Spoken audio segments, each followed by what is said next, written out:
তাআলা বলেছেন তোমরা ব্যবসা করে খাও। আল্লাহ রাসূল সাল্লাল্লাহু আলাইহি ওয়াসাল্লাম ব্যবসাকে হালাল করেছেন মানুষ যেন উপার্জন করতে পারে, ব্যবসা করতে পারে। কিন্তু আজ মানুষ সুদকে ব্যবসার মতো নিয়ে নিয়েছে।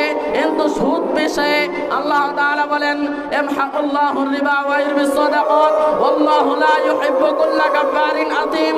আল্লাহ তাআলা সুদকে সংকুচিত করেন এবং দানকে বর্ধিত করেন। আল্লাহ তাআলা অবিশ্বাসী কোনো পাপীকে পছন্দ করেন না। এখানে আল্লাহ তাআলা যে ব্যক্তি সুদ দিবে, যে ব্যক্তি সুদ গ্রহণ করবে সেই ব্যক্তিকে পাপী অবিশ্বাসী বলেছেন। শুধু তাই নয়, আল্লাহ তাআলা আরো বলেন ইয়া আইয়ুহাল্লাযীনা আমানু, হে ঈমানদারগণ, আমানুত্তাকুল্লাহ, আল্লাহ তাআলাকে ভয় করো, ওয়া যারু মা বাকিয়া মিনার রিবা ইন কুনতুম মুমিনিন, এবং সুদের মধ্যে যা বাকিয়া রয়েছে তা বর্জন করো যদি তোমরা মুমিন হও।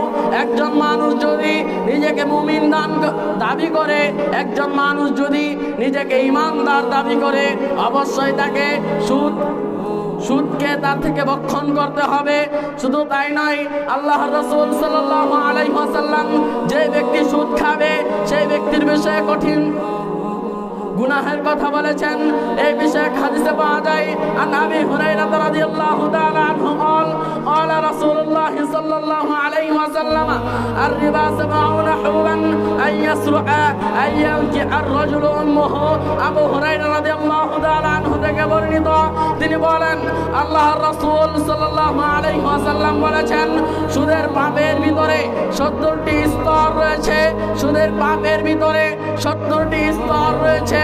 এর ভিতরে সর্বনিম্ন স্তর হচ্ছে মাতাকে বিবাহ করা। সকলে বলি নাউজুবিল্লাহ। একজন ঈমানদার কখনো তার মাতাকে বিবাহ করতে পারে না। যে ব্যক্তি সুদ খাবে সেই ব্যক্তির সর্বনিম্ন গুনাহ হচ্ছে মাতাকে বিবাহ করা। শুধু তাই নয়, আল্লাহ রাসূল সাল্লাল্লাহু আলাইহি ওয়াসাল্লামের হাদিসে আরো পাওয়া যায় আব্দুল্লাহ ইবনে হানজালা রাদিয়াল্লাহু তাআলা আনহু থেকে বর্ণিত, তিনি বলেন আল্লাহর রাসূল সাল্লাল্লাহু আলাইহি ওয়াসাল্লাম বলেছেন যেই ব্যক্তি জেনে শুনে একটি দিরহাম বা একটি মুদ্রা পরিমাণ সুদ খাবে সেই ব্যক্তি ওই ব্যক্তির নেই যে ব্যক্তি 36 বার জেনা করলো। এমন কি এর চেয়ে কঠিন? যে ব্যক্তি সুদ খাবে, যে ব্যক্তি সুদ গ্রহণ করবে, যে ব্যক্তি সুদ প্রদান করবে তাদের গুনাহ হচ্ছে ওই ব্যক্তির নেই। একজন ব্যক্তি যদি 36 বার জেনা করে এর চেয়েও কঠিন শাস্তি। শুধু তাই নয়, এর চেয়ে কঠিন শাস্তির কথা আল্লাহ রাসূল সাল্লাল্লাহু আলাইহি ওয়াসাল্লাম হাদিসে বলেছেন।